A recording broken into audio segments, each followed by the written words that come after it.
유비는 참 뭐랄까 애증의 인물입니다. 볼 때마다 저랑 하는 행동들이 비슷해서 그렇습니다.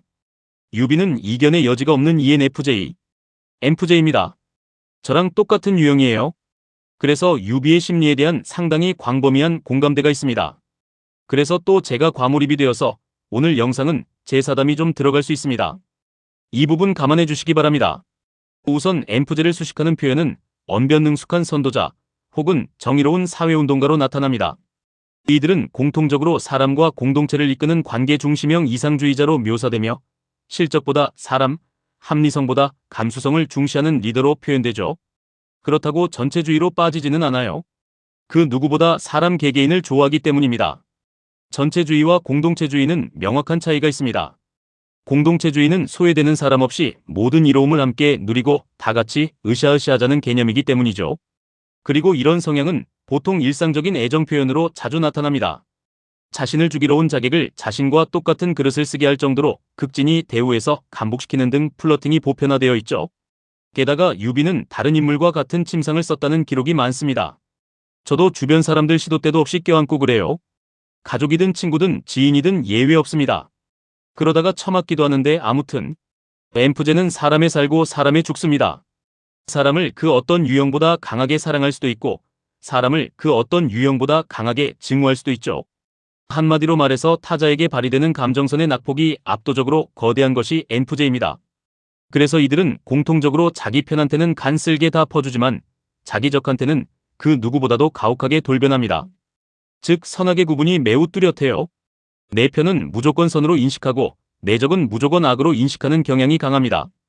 그래서 내 편이 잘못을 했어도 일단 닥치고 감싸주죠. 친구가 범죄를 저지르고 자기 집으로 도망쳐왔으면 MFJ들은 거의 100% 감싸줄 겁니다. 솔직히 말하면 그 친구를 고발하는 게 가능한지부터 의문인 편입니다. 사고를 친 건 잘못이지만 어쨌건 그 당시로서는 막막한 심정에 나 하나 믿고 찾아온 사람 아닌가. 그럼 일단 숨겨주는 게 그 신뢰에 보답하는 거 아닌가. 나에게 신뢰를 줬다는 것은 그 자체만으로도 내가 뭔가 호의를 받은 것이니까. 이런 인지구조라서 말이죠. 그래서 일단 숨겨주되 친구가 좀 안정을 찾으면 그 다음에 자수를 권하든 뭐라든 차기 플랜을 생각해보는 쪽으로 갈 겁니다. 제가 개인적으로 굉장히 좋아하는 말이 하나 있어요. 아무리 가혹한 사냥꾼일지라도 자신의 품 안으로 들어온 새는 사냥하지 않는다. MFJ들은 자기를 적대하면 어떻게든 조지려 들지만 한번 자기 품으로 들어온 사람은 죽을 때까지 같이 갑니다. 그 사람이 내부 총질을 하는 게 아닌 이상 말이죠. 물론 사고치고 저한테 온 친구가 흉악범죄를 저질렀으면 고민을 많이 할 것 같긴 합니다. 자수는 결국 권할 거긴 하지만요. 어쨌든 MFJ는 공동체주의, 집단주의, 상부상조, 의리, 우리가 남이가 이런 것들과 가장 직접적으로 맞닿아 있기 때문에 잘 되면 대협, 잘못되면 조폭으로 수식됩니다. 자기 사람들을 데리고 그들이랑 형동생하면서 나와바리를 형성하는 오야붕, 큰형님 스타일이라는 공통점이 있죠. 남 밑에 있기 싫어하고 항상 1인자가 된다는 점에서 NTJ와도 겹치는 부분이 있지만 권력과 성공, 실적을 중시하는 NTJ와 달리 MFJ는 어디까지나 사람이 먼저라는 차이가 있습니다. 그래서 MFJ는 왕보다는 큰형님, 지배자보다는 선도자, 보스보다는 캡틴으로 수렴됩니다. 같은 리더형 스타일이지만 제왕과 독재자의 경계에 서 있는 NTJ, 대협과 조폭의 경계에 서 있는 MFJ의 차이는 이렇게 나뉘는 거죠. 이런 측면에서 삼국지에 등장하는 MFJ는 유비 이외에 동탁, 공손찬, 조비, 주한, 순욱, 조진, 장패 정도를 더 거론할 수 있습니다. 이들도 언젠가 전부 다 영상으로 다룰 예정입니다. 다 다룰 때까지 채널이 좀 커져 있으면 좋겠네요. 아무튼 유비는 이 모든 삼국지 속 MFJ들 중에서도 MFJ의 가장 전형적인 모습을 보여줍니다. MFJ가 보일 수 있는 행동 원리를 다 갖고 있어요. 차근차근 검증을 해봅시다. 여러 영상들에서 말했듯이 이는 자신의 생각과 감정을 외부에 표출해야 에너지가 생기는 성향입니다. 그래서 자기 내면에 계속 축적시키고 묵혀두면 에너지가 소모되죠. 주기적으로 이것들을 밖으로 배출해야 삶의 동력이 강해집니다. 그러니 이걸 더 적극적으로 표출하기 위해 타자와의 상호작용을 원하게 되는 거죠. 그리고 I는 자신의 생각과 감정을 내부에 축적해야 에너지가 생기는 성향입니다. 그래서 외부와의 상호작용이 발생하여 이걸 표출하게 되면 에너지가 소모되죠. 최대한 타자와의 상호작용 없이 자신만의 시간, 자신만의 보금자리에 있어야 삶의 동력이 강해집니다. 이 측면에서 보면 유비는 이 기능이 훨씬 더 강합니다. 노식 문화에서 공부할 때도 호걸들과 결의를 맺기 좋아해 친구들과 놀러 다니는 것을 좋아했다고 대놓고 나오죠. 애초에 이런 임협집단, 주먹패집단의 오야붕의 기본적인 필요 조건은 타자와의 상호작용에 대한 선호입니다. 타자와의 상호작용 그 자체만으로 공동체를 형성하고 그것이 인생의 일부가 되는 부류가 바로 임협입니다. 타자와의 상호작용을 그닥 선호하지 않으면 이런 삶과는 완전히 상극입니다. 공동체주의적 삶 중에서도 가장 그 성질이 강한 것이 이런 조직 생활이니까요. 만약 N, F, J는 동일한데 I가 되어버리면 자신의 어젠다를 제시해놓고 뒤에서 추종자들을 어루만지고 독려하는 교주형 리더가 되고, E가 되어버리면 앞장서서 이를 진두지휘하는 캡틴형 리더가 된다고 했었죠. 선지자와 선도자의 차이입니다. 유비는 선도자죠. 또 그 밖에도 잼민이일 때는 덮개가 있는 수레에 타겠다, 즉 황제가 되겠다는 말을 대놓고 배설했고, 처음 취직했을 때는 도구한테 로비하러 갔다가 일이 잘 안 되니까 바로 채찍으로 200대를 갈겨서 패 죽였을 정도로 자기 성과를 밖으로 표현하는 것에 아무런 거리낌이 없었습니다. 젊었을 때의 본성이 이러하니 유비의 본질은 상당히 강한 이였음을 알 수 있죠. 그리고 이 성향은 말년까지 약간의 차이와 변동은 있을지언정 줄곧 유지되는 편입니다. 또한 유비의 이는 단순히 사람을 많이 만나는 외향성 수준에서 끝나지 않습니다. 유비는 이런 이 기능이 공상을 발휘하는 N 성향, 관계를 중시하는 F 성향과 결합되며 타인과의 관계 속에서 자기 존재의 의미를 확인하는 인간상이 되었죠. 그래서 그의 인생을 보면 늘 사람을 모으고 사람을 설득하고 사람을 위해 움직이는 방향으로 흘러갑니다. 커리어 초기에도 그는 타자와는 사무적인 교류만 허락되는 관원이나 타자와의 교류가 차단된 채 의무만이 강제되는 군인이 아니었습니다. 그는 사람들을 규합하여 공동체를 만들었고 평생 동안 자신의 세력을 유지하는 방식 역시 철저히 인간관계에 중심적이었죠. 실제로 유비는 여러 차례 세력을 잃고 군대를 잃고 근거지를 잃었습니다. 그러나 이상하게도 사람만은 계속 남았습니다. 보통 군벌이라면 세력이 무너지면 부하들도 흩어지기 마련인데 유비는 오히려 최후의 순간까지도 계속 사람들이 불어나고 있었습니다. 한번 유비의 울타리 안에 들어온 사람들은 현실적인 제약 때문에 떠나야 했던 경우, 즉 전에 진군, 서서, 황권 같은 인물들을 제외하면 거의 전부 죽는 순간까지 유비와 동행했습니다. 유파 같은 예외가 있긴 합니다만 이에도 어찌저찌 끝까지 동행하긴 했죠. 어쨌건 실패가 반복되는 지도자를 끝까지 따르는 것은 단순한 인덕이나 매력 혹은 정치적 쇼맨십 등의 단어들로만은 설명하기 어려운 현상입니다. 유비를 따르는 대부분의 사람들은 유비라는 개인에게서 정서적 유대감을 느꼈고 그와 함께한다는 사실 자체를 가치로 여겼다는 해석이 유효한 겁니다. 형주에서 10만 백성들이 유비를 따라 피난을 선택했던 것도 이 부분에 대한 고려가 완전히 배제되지는 못할 겁니다. 물론 현실적이고 정치적인 해석도 유효하겠지만 이런 현상이 오로지 유비의 기록에서만 나오는 것은 시사하는 바가 있습니다. 사람을 단순한 자원으로 보지 않고 관계 그 자체를 목적으로 여기는 것이 엔프제들의 종특입니다. 이들은 자신이 아끼는 타자들을 이끌고 함께 어딘가로 동행하는 삶을 살아갑니다. 그래서 공상과 감정은 공유하지만 내향적이고 즉흥적인 인프피들이 엔프제와 동행하는 집단에 속하게 되었을 때 큰 안정감을 느끼는 경우가 많죠. N은 흔히 직관형이라고 번역되는데 사실 이것만으로는 잘 와닿지 않을 겁니다. 보다 정확하게 말하면 현실 그 자체보다 현실에 담긴 의미와 상징, 그리고 가능성을 보는 성향입니다. S가 지금 눈앞에 무엇이 있는가를 본다면 N은 이것이 무엇을 의미하는가를 봅니다. 현상을 중시하는 것이 S, 본질을 중시하는 것이 N이죠. 그래서 S 기능이 극단적으로 높은 경우 본질을 목격해도 그저 현상 중 하나로 생각하여 대수롭지 않게 여길 가능성이 높고, N 기능이 극단적으로 높은 경우 일개 현상을 목격해도 그것을 본질로 확대 해석하여 혼자 고뇌에 빠질 가능성이 높습니다. 어쨌건 사물과 사람을 인식하는 주의 초점이 어디를 향하는지가 반대이기 때문에 S와 N의 격차는 T와 F의 격차보다도 더욱 현격합니다. 그래서 같은 사건을 보더라도 S는 사실관계를 기억하고 N은 그 사건이 상징하는 서사를 기억하기 때문에 점점 더 반대 방향으로 각자의 시각이 강해지죠. 유비는 이 점에서 매우 강한 N 성향을 보여줍니다. 일생 동안 반조조의 상징으로서 스스로를 포지셔닝하며 살았던 것이 대표적이죠. 특히 흥미로운 것은 유비가 자신의 정체성을 구축하는 방식입니다. 유비는 스스로를 조조와 비교하면서 자신의 정치적 캐릭터를 명확하게 공상적으로 포지셔닝했습니다. 방통에게 한 말이 유명하죠. 나와 조조는 물과 불의 관계다. 조조가 엄격하면 나는 관대하게 대한다. 조조가 난폭하면 나는 인덕에 의지한다. 조조가 책략으로 행동하면 나는 성실하게 행동한다. 언제나 조조와 반대 행동을 취해야만 비로소 일이 성취된다. N형 인간은 현실의 자기 자신보다 사람들이 자신을 어떻게 인식하는지를 중요하게 생각하는 경우가 많습니다. 왜냐하면 상징은 현실보다 더 큰 힘을 발휘할 수 있다는 것을 자각하고 있기 때문입니다. 칸트가 그랬죠. 인간은 세계를 있는 그대로 인식하지 못한다. 인간은 사물 그 자체를 볼 수 없으며 오직 자신의 인식체계를 거쳐 구성된 현상, 페노메논만을 인식할 수 있다. 쉽게 말해 사람들은 현실 자체를 보는 게 아니라 현실을 자기 기준에 맞춰서 한번 필터링을 한 다음에 본다는 겁니다.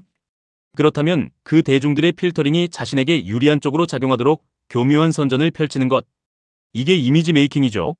실제 유비와 사람들이 인식한 유비 사이에는 분명 차이가 존재했습니다. 지금처럼 유비를 쉽게 알 수 없는 인물로 해석하는 이유가 있어요. 그러나 칸트의 표현을 빌리자면 정치를 움직인 것은 사물 그 자체로서의 유비가 아니라 현상으로서의 유비였다는 거죠. 사람들은 유비라는 인간 자체를 따라간 것이 아니라 유비가 상징하는 의미를 따라간 겁니다. 그리고 이러한 선전술, 정치술에 비교적 면역이 있는 당대 유력한 명사들도 유비를 혹평한 경우는 거의 없습니다. 유비를 접한 사람들마다 뭐 영웅이니 인거리니 웅재가 있으니 왕패의 재력이니 등등 휘황찬란한 격찬을 쏟아냈죠. 어쨌건 유비는 자신을 상당히 가치가 높고 그릇이 큰 인물로 보이도록 포지셔닝을 할 줄 아는 사람이었습니다. 그게 과장이었건 아니면 실제로도 그에 걸맞는 존재였건 이건 사람마다 평가가 갈리겠지만 적어도 유비 본인은 자신을 어떻게 부각시켜야 할지 아는 사람이었다는 담백한 평가는 유효할 겁니다. 그리고 이렇게 자신에 대한 타인의 시각을 크게 의식하는 것이 또 엔프제들의 가장 큰 특징이기도 합니다. 그래서 이들은 목숨보다 명예와 자존심이 중요합니다. 어쨌든 좀 더 살펴보자면 유비는 혈통을 활용하는 방식에서도 N 기능의 편린이 많이 보여요. 실제로 유비는 황실의 먼 반계 후손이라는 혈통을 가지고 있었지만 객관적으로 보면 거의 의미가 없는 수준의 족보였습니다. 하지만 유비는 이 혈통을 단순한 사실이 아니라 하나의 상징으로 사용할 줄 알았죠. 이 정점을 찍은 것이 유비가 일생 동안 설계했던 반 조조의 상징 어젠다와 자신의 혈통을 결합했던 한중왕표입니다. 한중은 한고조 유방의 홈그라운드입니다. 이 한중에서 왕을 칭하고 표문에서 공개적으로 조조를 흉악한 역적이라 규정하며 그를 멸할 것을 천명했습니다. 그리고 이 활용점정으로 유방이 한신을 대장군으로 세웠던 것처럼 2세대의 대표였던 위연을 장비를 제치고 독한중으로 삼아 군부의 세대 교체를 알리는 상징적인 인사기용을 보였죠. 유방에 대한 오마주를 아주 강하게 의식한 정치적 쇼였습니다. 게다가 초광을 칭하면 광무제의 적이었던 공손수를 계승하는 의미가 될 수 있기 때문에 이건 또 교묘하게 비껴간 것이라는 해석도 가능하고요. 여러모로 유비의 N 기능이 정치술 측면에서 정점을 찍은 사례라고 할 만합니다. 제가 만드는 MBTI 영상들 보신 분들이라면 T와 F가 어떻게 갈리는지 아실 겁니다. 다시 한번 얘기를 하자면 T는 옳고 그름을 판단 기준으로, F는 좋고 나쁨을 판단 기준으로 삼습니다. 여기서 말하는 좋고 나쁨은 단순히 기분이 좋다, 나쁘다 수준의 이야기가 아닙니다. 특정 누군가에게 얼마나 이로운가, 해로운가의 척도입니다. 아무리 옳은 일이어도 누군가에게 해롭다면 하는 것을 꺼려하고 아무리 그른 일이어도 누군가에게 이롭다면 하게 될 가능성이 높은 겁니다. 이 세부적인 차이에 대한 인지 없이 많은 사람들이 F를 감성적이고 눈물 많고 여린 사람 정도로 이해하는데 사실은 그렇지 않아요. F는 앞서 말한 것처럼 의사결정을 할 때 인간관계와 가치, 그리고 감정적 만족도를 우선적으로 고려하는 성향이죠. 반대로 T는 감정이 없어서가 아니라 논리와 원칙, 객관적 타당성을 우선적으로 고려하는 성향입니다. 예를 들어 같은 상황을 두고도 T는 이게 맞는가? 를 먼저 묻습니다. 효율적인가, 합리적인가, 원칙에 부합하는가를 따지죠. 반면 F는 이게 사람들에게 어떤 의미인가? 를 먼저 묻습니다. 상처받는 사람은 없는가? 관계는 어떻게 되는가? 내가 소중하게 여기는 가치에 부합하는가를 따집니다. 그래서 T는 냉정하고 F는 다정하다는 식의 구분도 사실 정확하지는 않습니다. 건강한 T는 누구보다 공정하고 정의로울 수 있습니다. 친한 사람이라고 특혜를 주지 않고 싫어하는 사람이라고 부당하게 대하지도 않으니까요. 반대로 건강한 F는 누구보다 따뜻하고 헌신적일 수 있습니다. 자신이 사랑하는 사람과 공동체를 위해 엄청난 희생을 감수하기 때문입니다. 하지만 약점도 존재하죠. T는 지나치면 사람을 숫자나 자원처럼 보기 쉽습니다. 또한 결과를 위해 과정에서 발생하는 상처를 과소평가하는 경우가 있죠. 반대로 F는 지나치면 객관성을 잃기 쉽습니다. 자신이 사랑하는 사람과 싫어하는 사람을 극단적으로 차별하거나 공동체의 감정을 위해 현실적인 문제를 외면하는 경우가 생깁니다. 즉, 건강한 T는 합리성, 불건강한 T는 비인간성, 건강한 F는 감수성, 불건강한 F는 반지성으로 분류할 수 있습니다. 그렇다 보니 아무래도 F가 감정 표현이 좀 더 풍부한 쪽에 가까운 것은 맞습니다. 조조를 확고한 F로 보고 있는 이유가 이거죠. 그리고 유비도 비슷합니다. 유비는 전예와 이별할 때도 울었고 유봉이 죽었을 때도 울었습니다. 도구로비가 실패하자 빡 돌아서 그를 패 죽였고, 조조 아래에서 새빵살이 할 때는 하인이 파 손질을 잘 못하자 또 분노해서 몽둥이로 후렵했습니다. 입족 때는 방통이 남의 나라 쳐놓고 뭐 이리 좋아하냐고 꼰대짓을 하자 또 빡쳐서 주무왕고사를 거론하며 방통을 갈구고 쫓아내버렸죠. 정작 또 그 다음엔 방통한테 은근 미안해서 다시 데려오고 누가 잘못했냐고 물었다가 방통이 둘 다 잘못했다고 대답하니 박장대소하면서 같이 파티 즐겼고요. 또 장유랑 서로 외모 디스하면서 신경전 벌이기도 했죠. 이때 역광광 당한 걸 오래 기억했다가 나중에 장유가 유씨를 부정하는 문제 발언을 하자 때마침 빌미로 잡아 죽여버렸고요. 관우 죽었을 땐 그 분노를 2년간 유지하며 끝끝내 복수의 동력으로 승화시켰습니다. 유비가 정사에서 감정 표현이 별로 없고 냉정한 남자였다는 인식이 은근히 많이 퍼져 있던데, 이 정도면 조조만큼은 아니어도 다혈질에 가까운 성격입니다. 인간이 보여줄 수 있는 감정 표현, 희노애락은 다 보여줬을 정도로 감수성이 넓은 편이었죠. 그리고 엠프제는 이 F 기능의 범위가 가장 광대한 유형 중 하나입니다. 우선 엠프제는 외부와의 교류, 타자와의 상호작용을 선호하는 이입니다. 그리고 공상과 상상을 반복하며 본질을 중시하는 N입니다. 그런데 여기에 관계를 중시하고 상처받는 타자가 없는지 섬세하게 고려하는 F가 결합됩니다. 그러면 발생하는 현상이 바로 오지랖과 과몰입입니다. 이런 성향의 사람이 타자와의 교류 속에서 그 타자들의 특정 감정을 접한다고 쳐보죠. 기쁨이든 슬픔이든 분노든 뭐든 특정 타자의 감정을 접하게 된다면 그 사람은 공상과 본질에 집착하는 N 기능, 인간의 감정선을 섬세하게 고려하는 F 기능이 발휘되면서 그 타자의 감정에 깊이 동화됩니다. 타자가 그 감정을 느꼈던 상황을 함께 공상하게 돼요. 그래서 NF 유형 사람들이 공감을 잘해줍니다. 이게 공감을 해줘야겠다고 의식을 하고 하는 게 아니에요. 그냥 자동입니다. 타자가 기뻐하면 함께 기뻐하고 타자가 슬퍼하면 함께 슬퍼하는 건 이들에겐 그냥 기본이에요. 그런데 여기에 타자와의 상호작용을 선호하는 이가 붙으니까 그 공감의 빈도가 엄청나게 높아지죠. 심지어 EN, F에다가 상황을 판단하고 통제하며 변수 차단과 안정성을 중시하는 J가 결합된다면 타자와의 상호작용망이 형성된 조직을 가족으로 인식하는 엔프제의 공동체주의가 증폭되게 됩니다. 일전에 줄곧 얘기했던 묵협적 윤리관이 작동하기에 이보다 적합한 성격이 아닐 수가 없던 거죠. 유관장을 비롯한 유비 집단의 구성원들은 서로가 서로의 진정한 친족이고 이들의 가치 판단은 철저하게 서로를 향해 있습니다. 그리고 이것이야말로 엔프제라는 유형이 역사 속에서 발휘할 수 있는 가장 강력한 힘입니다. 권력으로 사람을 묶는 것이 아니라 관계로 사람을 묶는 겁니다. 명령으로 따르게 만드는 것이 아니라 함께 걷고 싶게 만드는 것. 유비는 바로 그 능력의 극단에 도달한 인물입니다. 그래서 그는 군주라기보다는 거대한 공동체의 맏형에 가까웠고 황제의 자리에 올랐음에도 끝까지 대업의 전형으로 기억되는 것입니다. 주요 영상에서 말했었죠. NT제가 제왕형 리더, 엠프제가 대업형 리더, 인프제가 교주형 리더라고 말이죠. 이 셋이 보통 가장 리더를 많이 맡습니다. 어쩌면 엠프제의 본질을 구성하는 가장 핵심적인 기능은 J라고 봅니다. J는 판단에 확신이 서야만 행동하는 유형이기에 통제성과 안정성을 중시하고 예상치 못한 변수를 차단하려 한다고 했죠. 반대로 P는 인식하는 족족 행동하는 유형이기에 유동성과 자율성을 중시하고 임기응변적으로 행동한다고 했고요. 그래서 J가 EN, F와 결합된 인간상은 행동 메커니즘이 굉장히 복잡해집니다. 우선 엠프제의 본질을 조금 더 깊이 들여다보면 이들이 단순히 인간관계를 중시하고 사람을 중시하는 호인에서 끝나는 인간상이 아니라는 것을 알 수 있습니다. 이들은 자신이 믿는 질서와 관계가 반드시 현실에서 구현되어야 한다는 강한 확신을 가진 유형입니다. 그리고 이 확신이 배신당하거나 무너지는 순간 그들의 행동은 설득이나 회복을 넘어서 응징으로 이동하죠. 예상치 못한 변수나 자신이 쌓아올린 시스템의 붕괴를 병적으로 싫어하는 제2의 기능이 엔프제에게서는 유독 강력한 분노의 형태로 표출됩니다. 왜냐하면 우선 이들이 가장 상처를 받는 것은 자신의 생각과 감정의 표출이 무의미해지는 순간입니다. N들이 가장 상처를 받는 것은 영감과 가치관의 훼손이죠. 그리고 F들이 가장 상처를 받는 것은 관계와 감정의 훼손입니다. 그런데 이 세 가지 상처들이 J들의 행동 원리인 통제적 판단과 기회 포착으로 이어지기 때문입니다. 사실 사소한 것들에 의미를 부여하고 혼자 상처받고 영감과 가치관의 훼손에 분노하고 이런 거 인프피뿐 아니라 M프제도 비슷합니다.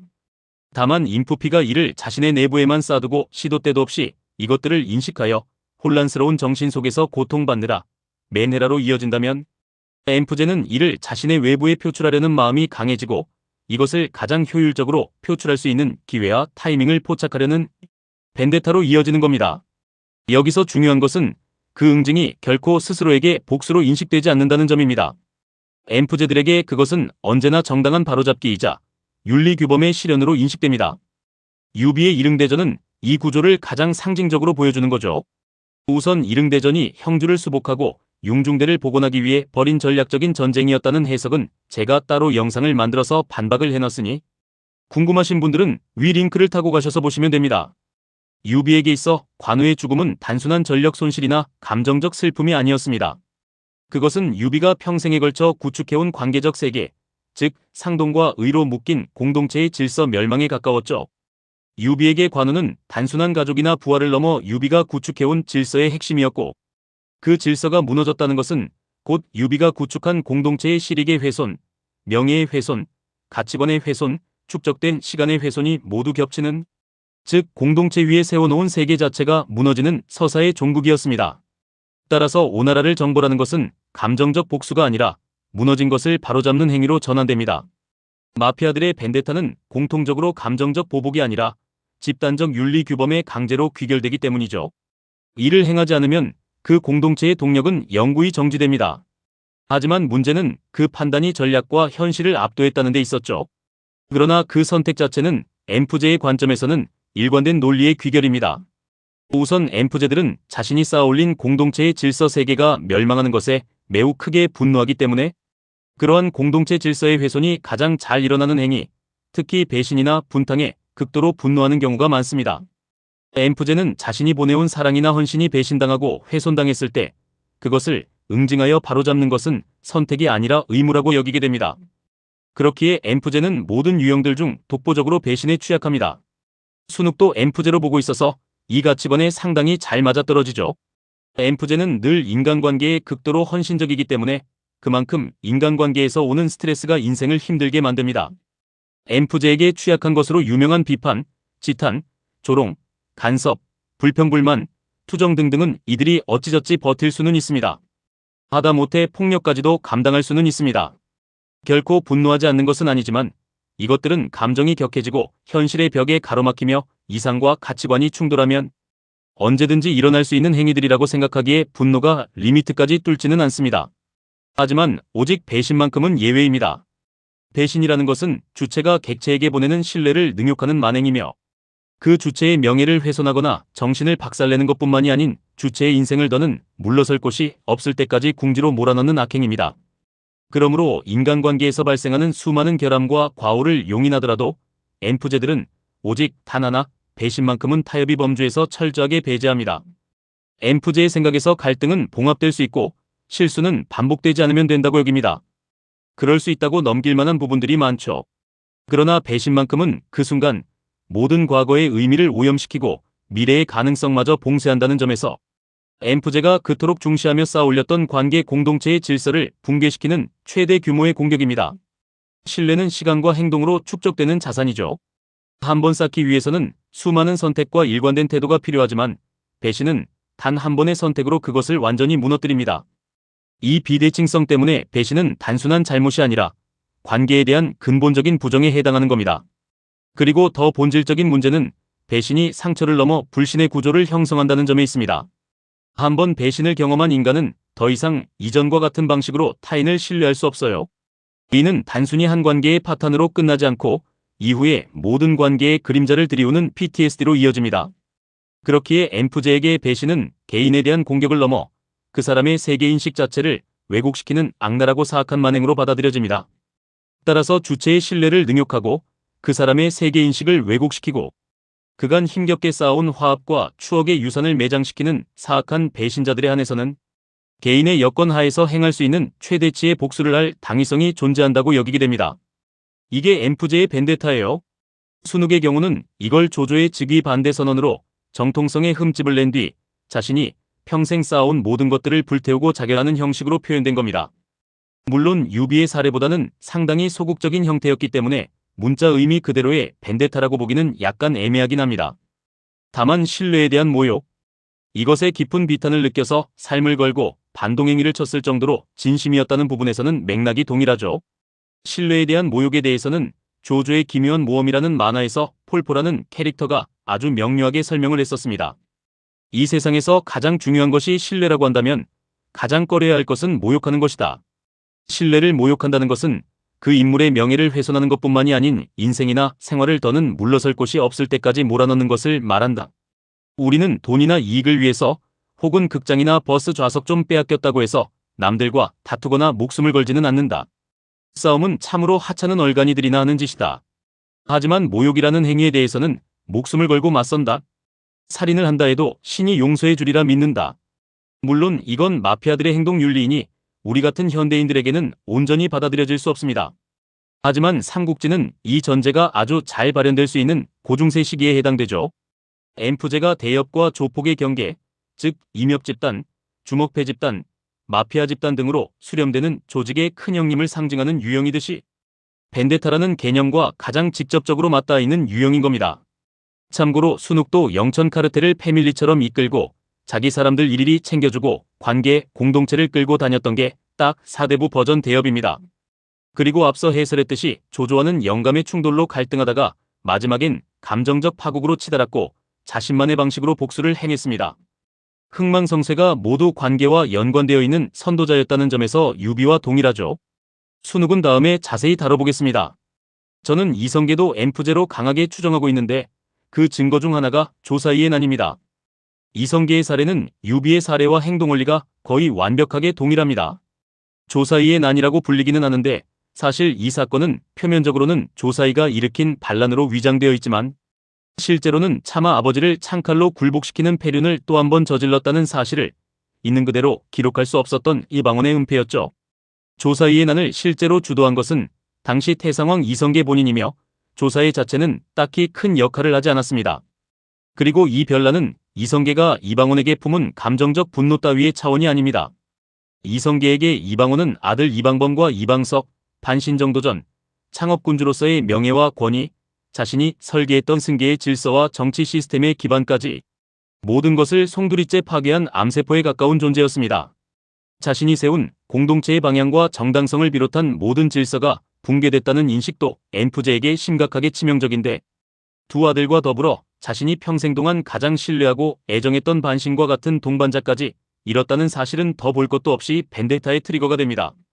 엠프제들은 자신이 만든 질서에 대해 강한 책임감과 동일시를 느낍니다. 이성계가 자신의 홈그라운드였던 동북면의 군사력을 바탕으로 난을 일으켰던 것은 단순한 권력 다툼이 아니라 내가 만든 세계를 되돌리겠다는 의지의 표현에 가깝습니다. 그 본질은 감정적 반란이 아니라 정치적 정의 회복의 시도, 즉 공동체적 윤리 규범의 강제였던 거죠. 게다가 이를 정당한 윤리 규범으로 인식하는 것은 엠프제 본인뿐이기 때문에 그 어떤 부작용이 발생한다 해도 타협을 절대로 하지 않는 광폭화 상태의 엠프제들이 얼마나 무모하고 불통적인지를 증명하는 겁니다. 이들의 벤데타는 공통적으로 최악의 실패로 귀결되는 동시에 그 행위자의 인격적 완성으로 수식됩니다. 유비의 일흥대전이 유비의 파멸인 동시에 유비의 완성으로 평가되는 이유죠. 비정한 현실보다 무모한 가치관을 택하는 것이니 당연한 일일 겁니다. 그렇기에 절대로 해서는 안 됐을 최악의 전략적 판단으로 비춰지는 동시에 그 행위자가 자신의 이상에 끝까지 충실했다는 서사를 완성하는 거죠. 즉 좋게 말하면 낭만이고 나쁘게 말하면 망상입니다. 일상 속에서도 엠프제는 자신이 겪는 갈등과 충돌 속에서 자신이 옳다고 믿는 질서와 그것을 방해하는 세력이 명확히 구분되는 순간 행동은 점점 응징의 성격을 띠게 됩니다. 중요한 것은 행위의 외형이 아니라 그 내적 동기의 존재 유무가 되죠. 그것이 설득과 조정이 아니라 상대를 제거하거나 굴복시키려는 방향으로 기울어진다면 이미 벤데타의 구조에 들어선 겁니다. 결국 이 모든 사례를 관통하는 것은 하나입니다. 엠프제의 벤데타는 감정 그 자체에서 시작되지 않습니다. 그것은 항상 정의라는 형태를 취하죠. 배신, 상실, 왜곡된 질서, 이 모든 경험은 곧바로 바로잡아야 할 것으로 재해석됩니다. 그리고 그 순간 개인적 감정은 공적 정당성을 획득합니다. 문제는 그 정당성이 외부의 검증을 거치지 않고 스스로의 확신만으로 유지된다는 데 있는 거죠. 그래서 엠프제의 벤데타는 단순한 복수보다 훨씬 강력하고 훨씬 위험합니다. 자신에게조차 복수로 인식되지 않기 때문입니다. 보통 이상주의자들은 세상을 바꾸는 존재라고 스스로를 생각하지만 그 이상이 상처와 결합하는 순간 그는 세상을 교정하려는 자가 아니라 세상을 심판하려는 존재로 변모합니다. 그리고 그 경계는 생각보다 훨씬 얇죠. 이들의 벤데타가 공통적으로 즉흥적이라기엔 계획적이었고 치밀했다기엔 충동적이었던 이유는 이 부분에서 기인하는 겁니다. 그리고 이러한 주관적인 가치 판단을 객관적인 정의라고 믿어 의심치 않는 엠프제들의 확증 편향은 상당히 높은 확률로 내로남불을 야기할 수 있습니다. 유비의 벤데타는 자신이 쌓아올린 공동체적 질서의 멸망에 의거한 것이지만 정작 자신도 수많은 통수를 때리고 다니면서 다른 사람들의 공동체적 질서를 훼손했던 인간입니다. 그래서 유비에게 비판적인 사람들은 지가 먼저 입쪽으로 손구원 통수 쳐놓고 자기가 역으로 통수당하니 발작했다는 지탄을 쏟아내기도 합니다. 물론 유효한 비판이에요. 그리고 실제로 엠프제들이 자기 잘못 인정 더럽게 안 하고 뻔뻔한 유형으로 유명합니다. 저도 그래요. 제가 만약 잘못을 했으면 내가 뭘 그렇게 잘못했냐? 이렇게 적반하장으로 나오는 패급입니다. 그래서 유비의 내로남불도 비슷한 심리적 원리가 발동이 됐을 가능성이 있긴 합니다. 다만 유비의 내로남불은 자신이 이득을 취하는 것이 세상을 위해 좋은 일이니 옳은 일이라고 생각하는 묵협이 권도 사상을 통해 설명한 적이 있습니다. 이것도 유비 영상에서 자세히 해설했으니 간단하게만 말하자면 유비의 수많은 통수들은 정황상 무의식에 가까웠습니다. 이게 잘못된 일이라는 자각이 없었던 거죠. 그리고 이게 지극히 당연한 윤리관 속에서 살던 인간이었기 때문입니다. 이 권도라는 게 사실 냉정히 말하면 야만적인 자기합리화이지만 그저 그 묵협 랑그의 잔재에 익숙했을 뿐 유비는 딱히 깊은 사상적 탐독을 해본 인간이 아니니 진짜로 무자각에 가까웠다고 보는 겁니다. 그리고 이 모든 행동들을 발휘시키는 기능이 바로 제의인 겁니다. 자신의 판단이 필수적으로 요구되니까요. 내가 판단한 사안이 아니고 내가 고려한 변수가 아니기 때문에 이들은 본능적으로 방어기제를 펼치게 되는 겁니다. 엠프제의 제의는 가장 격동적이고 비약적인 다른 세계의 기능들과 결합된 탓에 이런 극단적인 성향을 보이게 되는 거죠. 이렇게 E엔 F를 모두 공유하지만 딱 J에서 P로만 바뀐 인간상의 대표로 보고 있는 것이 바로 조조입니다. NFP 영상의 대상은 조조가 될 것이니 기대해주세요.